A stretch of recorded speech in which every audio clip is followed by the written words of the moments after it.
누구나 고통을 피하고 싶어 한다.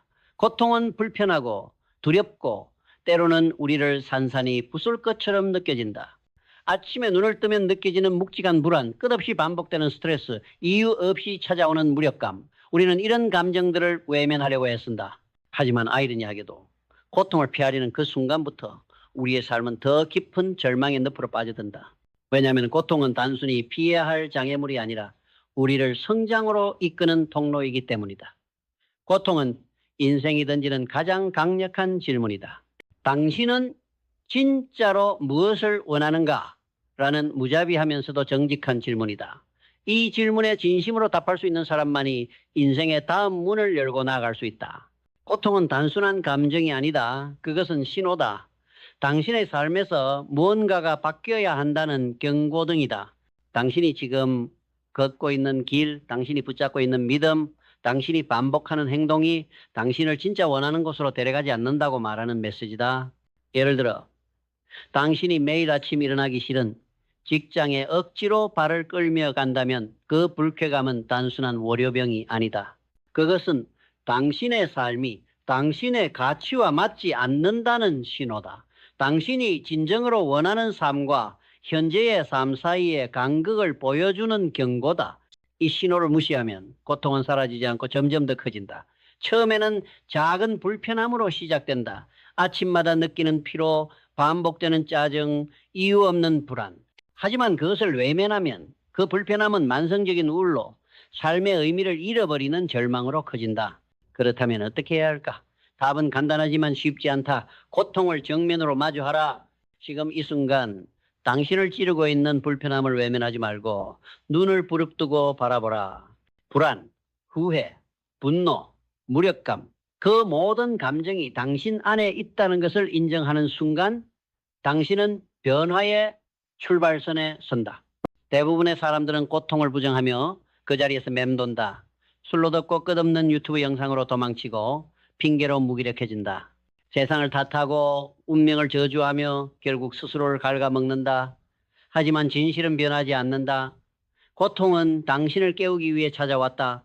당신이 그것을 외면하는 한 고통은 점점 더 거칠어지고 더 깊어지며 결국 당신의 의지를 무너뜨린다. 예를 들어 한 젊은 디자이너의 이야기를 떠올려보자. 그는 매일 야근을 하며 상사의 비판을 견뎠지만 정작 자신의 창의성을 발휘할 기회는 없었다. 그는 불만을 술로 달래고 주말이면 넷플릭스로 시간을 보냈다. 하지만 어느 날 그는 자신의 불만이 단순한 스트레스가 아니라 자신이 진짜 원하는 일을 하지 않고 있다는 신호임을 깨달았다. 그는 퇴사하고 프리랜서로 전향했다. 처음에는 불안정했지만 그는 자신의 비전을 쫓았고 결국 자신만의 브랜드를 만들어냈다. 고통이 그를 깨운 것이다. 그의 고통은 단순한 불편함이 아니라 삶의 방향을 바꾸라는 강렬한 메시지였다. 고통을 마주하는 것은 두려운 일이다. 하지만 그 두려움을 넘어서는 순간 당신은 새로운 가능성을 발견한다. 고통은 당신을 부수기 위해 온 것이 아니다. 그것은 당신을 더 강하게, 더 진실하게 만들기 위해 온 것이다. 고통을 피하지 말고 그것을 껴안아라. 그 안에서 당신은 진짜 자신을 만난다. 고통은 당신의 적이 아니라 가장 강렬한 스승이다. 그 스승의 가르침을 받아들이는 순간 당신의 삶은 새로운 궤적을 그리기 시작한다. 고통은 단순히 감정적 고통에 그치지 않는다. 그것은 당신의 삶 전체를 돌아보게 하는 렌즈다. 지금 당신이 살고 있는 방식, 당신이 머무르고 있는 환경, 당신이 믿고 있는 생각들이 어디로 향하고 있는지 보여준다. 고통은 당신에게 질문을 던진다. 지금 이 삶이 정말 당신이 원하는 삶인가? 당신은 왜 이 길을 걷고 있는가? 이 질문들은 불편하지만 이 질문들에 답할 때 당신은 성장한다. 고통은 당신의 삶을 점검하라는 초대다. 그것은 당신이 무의식적으로 따라온 패턴, 습관, 그리고 믿음을 제고하라고 요구한다. 예를 들어 당신이 매일 반복되는 인간관계에서 상처받고 있다면 그 고통은 단순히 상대방의 잘못 때문만은 아니다. 그것은 당신이 어떤 관계를 선택하고 어떤 경계를 허용했는지 돌아보라는 신호다. 당신이 자신을 존중하지 않는 관계에 머무르고 있다면 그 고통은 당신에게 이제는 변해야 한다고 말하고 있다. 마찬가지로 당신이 직장에서 끊임없는 스트레스를 느끼고 있다면 그 스트레스는 단순히 일이 많아서가 아니라 당신이 자신의 가치를 충분히 인정받지 못하는 환경에 머물고 있다는 메시지일 수 있다. 이 신호를 무시하면 어떻게 될까? 고통은 점점 더 강렬해진다. 처음에는 작은 불쾌감으로 시작된다. 가벼운 피로, 간헐적인 짜증, 막연한 불안. 하지만 그것을 외면하면 그 감정들은 만성적인 우울, 불안장애, 심지어 신체적 질병으로 이어질 수 있다. 반대로 이 신호를 받아들이면 변화가 시작된다. 당신은 지금의 직장을 떠나야 할지, 새로운 기술을 배워야 할지, 아니면 단순히 자신에게 솔직해져야 할지를 고민하게 된다. 고통은 당신에게 질문을 던지고 그 질문에 답할 때 당신은 새로운 길을 발견한다. 한 예로 한 중년의 회사원을 생각해 보자. 그는 20년간 같은 회사에서 일하며 안정적인 삶을 살았지만 매일 아침 일어나는 것이 고통스러웠다. 그는 자신의 불만을 가족 탓, 회사 탓으로 돌렸다. 하지만 어느 날 그는 자신의 불만이 외부가 아니라 자신의 내면에서 비롯된 것임을 깨달았다. 그는 자신이 진짜로 원하는 것은 창의적인 일을 통해 세상에 기여하는 것임을 알게 되었다. 그는 회사를 떠나 작은 카페를 열었고 그곳에서 지역 예술가들의 전시를 지원하며 새로운 삶의 의미를 찾았다. 그의 고통은 단순한 불만이 아니라 삶의 방향을 바꾸라는 메시지였다. 고통을 마주하는 것은 쉬운 일이 아니다. 그것은 당신의 약점을 드러내고 당신이 회피해온 진실을 직시하게 한다. 하지만 그 과정에서 당신은 자신을 새롭게 발견한다. 고통은 당신에게 지금 이 삶이 정말 당신의 것인가? 라고 묻는다. 그 질문에 답하려면 용기가 필요하다. 당신은 지금 어떤 신호를 받고 있는가? 그 신호가 당신에게 무엇을 말하고 있는가? 그 신호를 외면하지 말고 귀 기울여라. 그 안에서 당신은 진짜 자신을 만나고 새로운 길을 찾을 것이다. 고통은 당신의 적이 아니라 당신을 더 나은 삶으로 이끄는 안내자다. 고통을 뚫고 나가는 데 필요한 첫 번째 도구는 마인드셋이다. 당신의 사고방식이 당신의 미래를 결정한다. 고통 앞에서 패배자는 묻는다. 왜 나야? 하지만 승리자는 묻는다. 이 고통을 통해 내가 무엇을 배울 수 있지? 이 차이는 작아 보이지만 시간이 지나면 복리로 작용한다.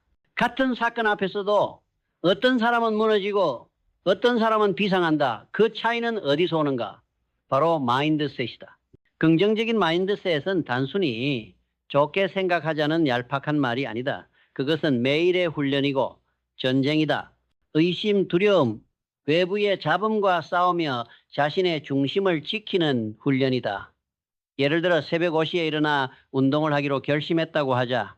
첫날은 쉬울지 모른다. 하지만 일주일, 한 달, 1년이 지나도 그 결심을 지킬 수 있는가? 대부분은 며칠 만에 포기한다. 왜냐하면 그들은 감정에 따라 움직이기 때문이다. 하지만 마인드셋이 단단한 사람은 감정보다 원칙을 따른다. 피곤해도 일어나고 두려워도 전진한다. 이것이 진짜 강합니다. 마인드셋은 매일 리셋해야 한다. 당신이 오늘 이 글을 읽으며 느끼는 열정은 내일 아침이면 흐려질 수 있다. 그래서 매일 다시 선택해야 한다. 나는 오늘도 성장하기로 선택한다. 나는 오늘도 멈추지 않기로 선택한다.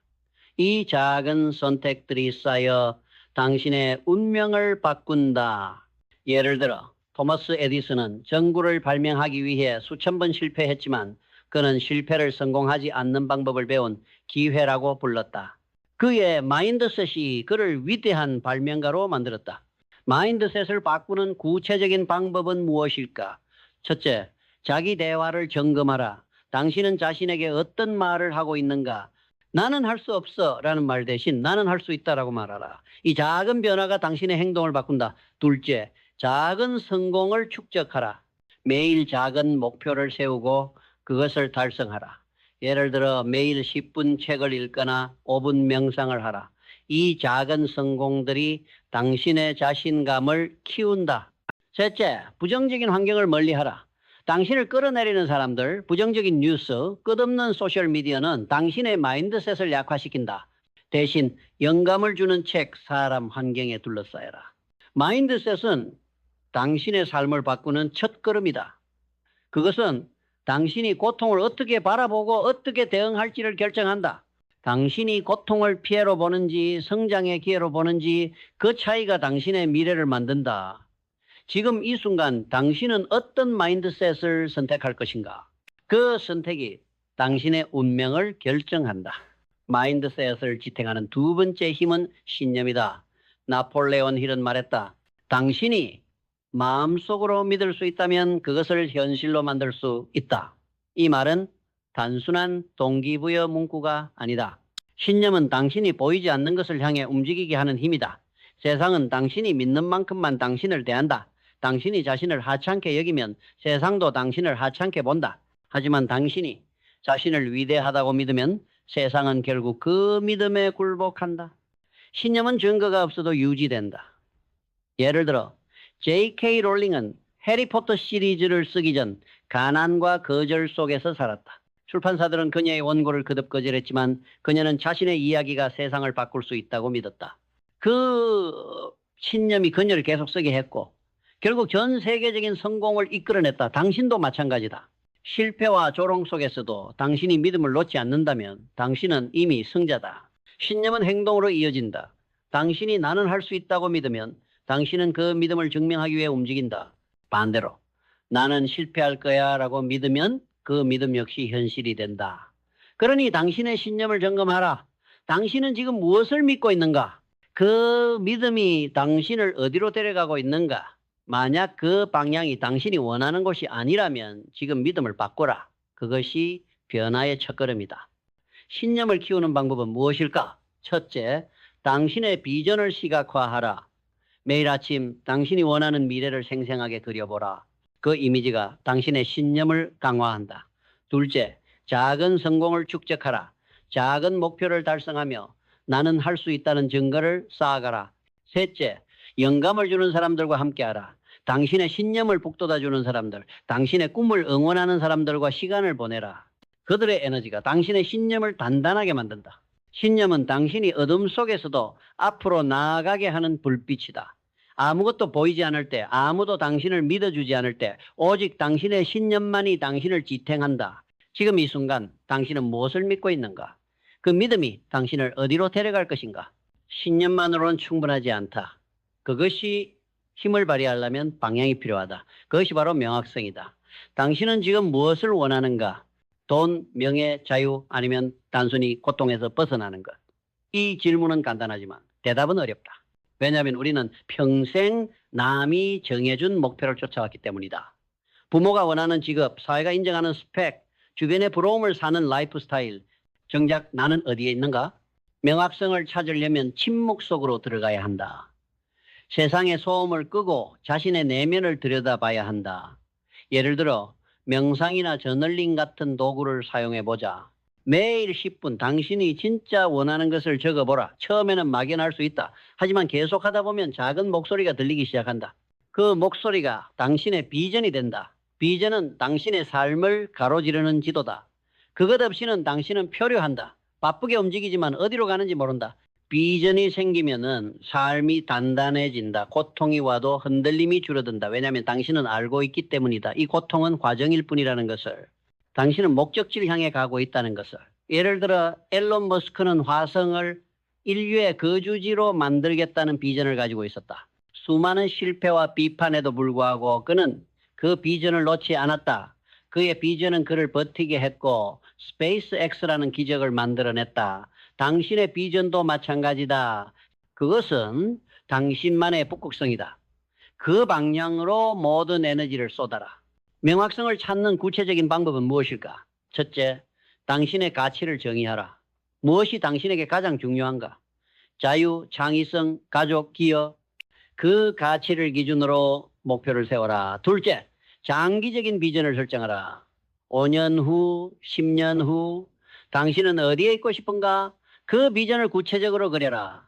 셋째, 그 비전을 작은 단계로 나누라.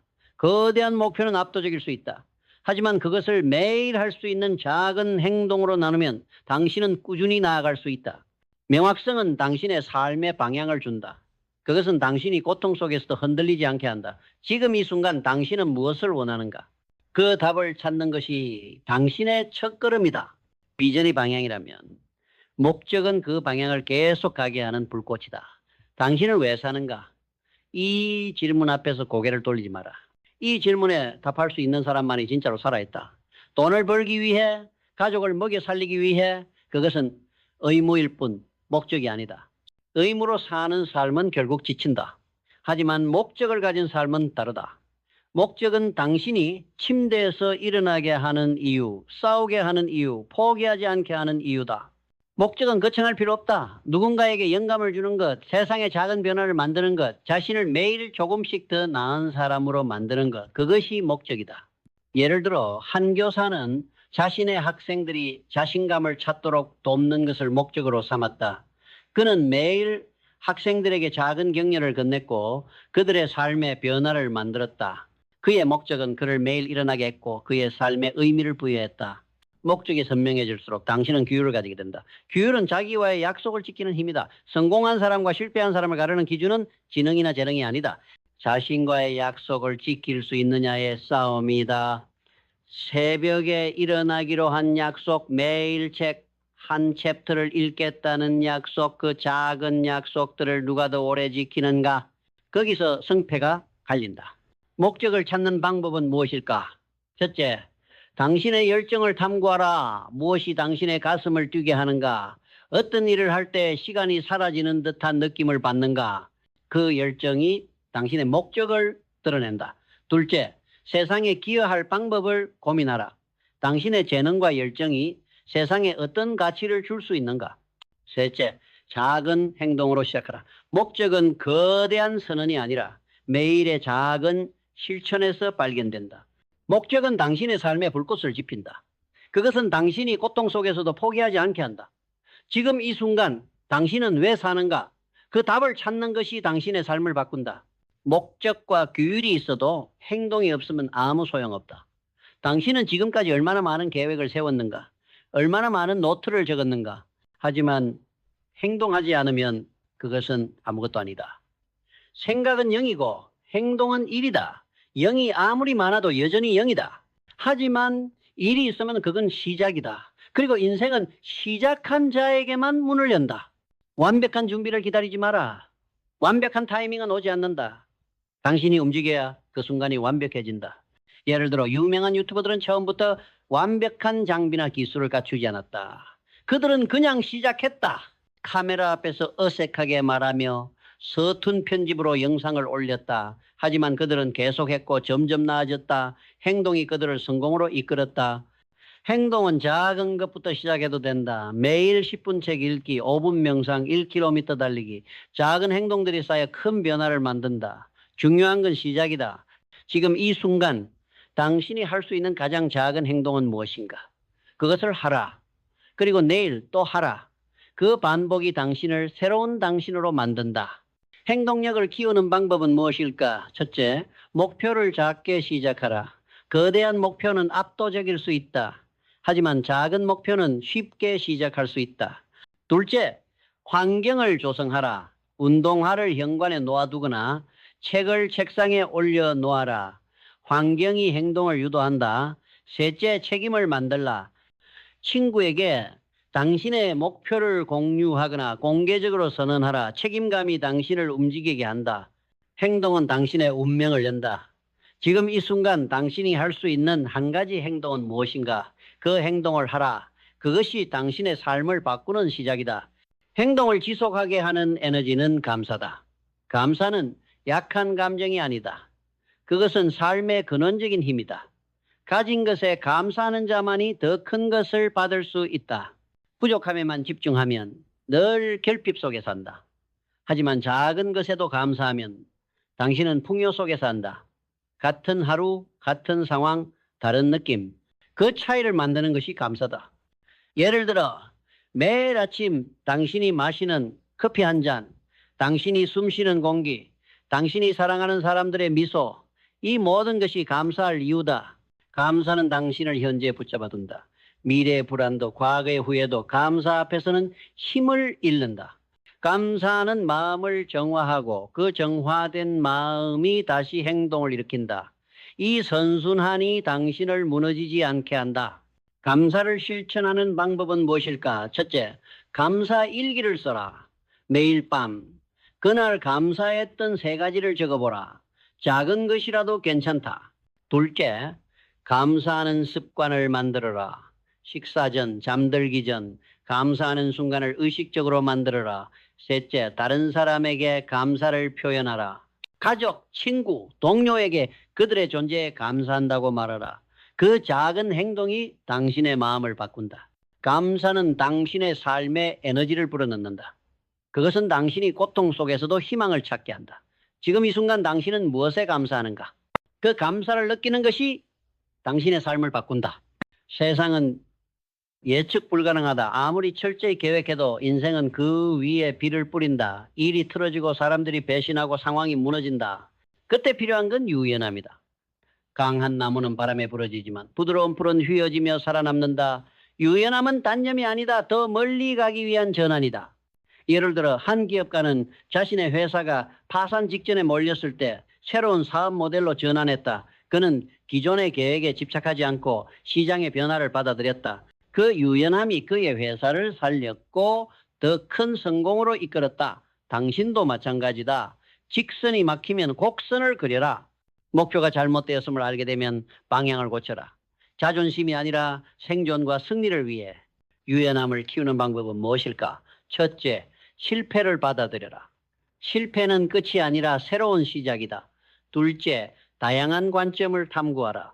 다른 사람의 의견을 듣고 새로운 접근을 시도하라. 셋째, 변화를 두려워하지 마라. 변화는 당신을 성장시키는 기회다. 유연함은 당신이 인생의 춤을 추게 한다. 그것은 당신이 고통 속에서도 길을 찾게 한다. 지금 이 순간 당신은 얼마나 유연한가? 그 유연함이 당신의 미래를 결정한다.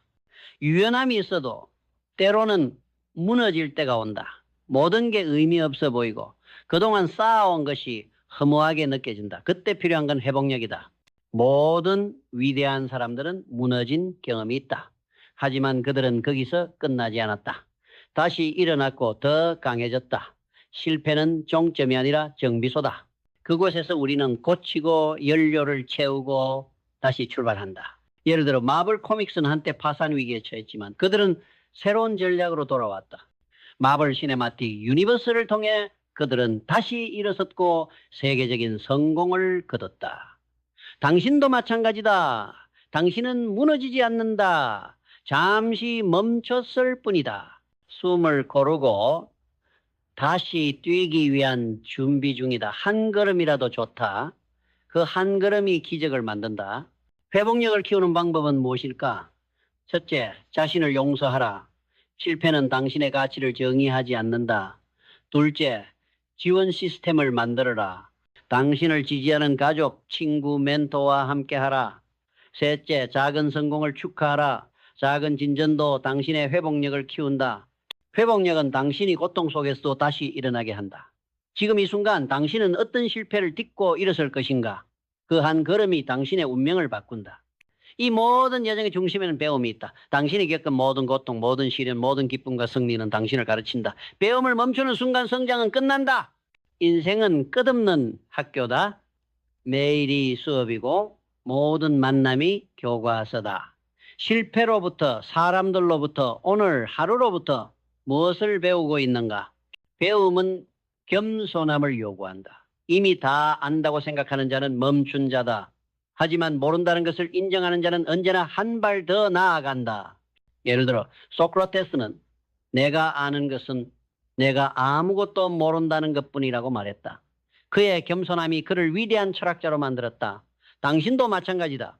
매일 배우고 매일 성장하라. 배움을 지속하는 방법은 무엇일까? 첫째, 호기심을 유지하라. 새로운 기술, 새로운 사람, 새로운 경험에 열려 있어라. 둘째, 반성을 습관화하라.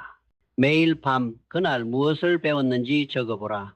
셋째, 멘토를 찾아라. 당신보다 앞서간 사람들에게 배우라. 배움은 당신의 삶에 깊이를 더한다. 그것은 당신이 고통 속에서도 의미를 찾게 한다. 지금 이 순간 당신은 무엇을 배우고 있는가? 그 배움이 당신의 미래를 만든다. 마지막으로 모든 것을 연결짓는 진실을 말하자. 이 삶은 전부 당신의 책임이다. 부모, 사회, 운명 탓을 하지 마라. 지금의 당신은 당신이 선택한 생각과 행동의 결과다. 이 말은 무겁지만 동시에 자유롭다. 왜냐하면 책임이 당신에게 있다는 것은 힘도 당신에게 있다는 뜻이기 때문이다. 당신은 바꿀 수 있다. 당신 안에는 믿을 수 없는 에너지가 있다. 그 힘을 외면하지 마라. 나는 누구인가? 나는 무엇을 원하는가? 이 질문들을 던지고 답을 찾아라. 그리고 그 답을 향해 움직여라. 모든 변화는 단 하나의 결심에서 시작된다. 나는 바꾼다. 나는 끝까지 간다. 나는 오늘 최고의 나로 산다. 책임을 받아들이는 방법은 무엇일까? 첫째, 과거를 용서하라. 당신의 실수를 탓하지 말고 그것을 배움의 기회로 삼아라. 둘째, 현재에 집중하라. 지금 이 순간 당신이 할 수 있는 것은 무엇인가? 셋째, 미래를 설계하라. 당신이 원하는 삶을 구체적으로 그려보고 그 방향으로 움직여라. 책임은 당신의 삶에 힘을 준다. 그것은 당신이 고통 속에서도 주도권을 쥐게 한다. 지금 이 순간 당신은 어떤 책임을 질 것인가? 그 책임이 당신의 운명을 만든다. 결심은 흔들림을 뚫는다. 사람들이 뭐라 하든 실패가 오든 불안이 덮쳐도 결심이 있는 자는 앞으로 간다. 위대한 인물들은 평범한 결정을 거절한 사람들이다. 그들은 게으름 대신 훈련을, 의심 대신 믿음을, 핑계 대신 행동을 선택했다. 그 반복이 전설을 만들었다. 결심을 실천하는 방법은 무엇일까? 첫째, 결심을 구체화하라. 나는 더 나은 사람이 되겠다는 막연한 결심 대신 나는 매일 아침 5시에 일어나 30분 운동하겠다처럼 구체적으로 정하라. 둘째, 책임을 만들어라. 친구에게 당신의 결심을 공유하거나 공개적으로 선언하라. 셋째, 작은 성공을 축적하라. 작은 결심을 지킬 때마다 당신의 자신감은 커진다. 결심은 당신의 삶의 방향을 준다. 그것은 당신이 고통 속에서도 멈추지 않게 한다. 지금 이 순간 당신은 어떤 결심을 할 것인가? 그 결심이 당신의 운명을 연다. 당신은 이 세상에 우연히 온 것이 아니다. 당신은 사명을 가지고 태어났다. 그 사명은 단순히 생존이 아니다. 변화하고 성장하고 타인을 밝히는 불꽃이 되는 것이다. 당신이 깨어나면 그 깨어남은 또 다른 누군가를 흔든다. 당신의 용기가 또 다른 삶을 구원한다. 우리는 혼자 오르는 것이 아니라 함께 비상한다. 사명을 찾는 방법은 무엇일까? 첫째, 당신의 열정을 탐구하라. 무엇이 당신을 살아있게 하는가? 둘째, 세상에 기여할 방법을 고민하라. 당신의 재능이 세상에 어떤 가치를 줄 수 있는가? 셋째, 작은 행동으로 시작하라. 사명은 거대한 선언이 아니라 매일의 실천에서 발견된다. 사명은 당신의 삶에 의미를 준다. 그것은 당신이 고통 속에서도 포기하지 않게 한다. 지금 이 순간 당신의 사명은 무엇인가? 그 사명을 향해 한 걸음 나아가라. 고통을 피하지 마라. 그 안에 길이 있다. 그 고통은 당신을 부수기 위해 온 것이 아니다. 당신을 깨우기 위해 온 것이다. 그 고통을 지나야 비로소 당신이 된다. 지금 시작하라. 말이 아니라 행동으로, 의지가 아니라 결단으로. 이 세상은 기다리는 자를 기억하지 않는다. 움직이는 자를 따라간다. 숨을 들이쉬고 당신의 이름을 부르며 앞으로 한 걸음 나아가라. 그 한 걸음이 당신의 운명을 연다.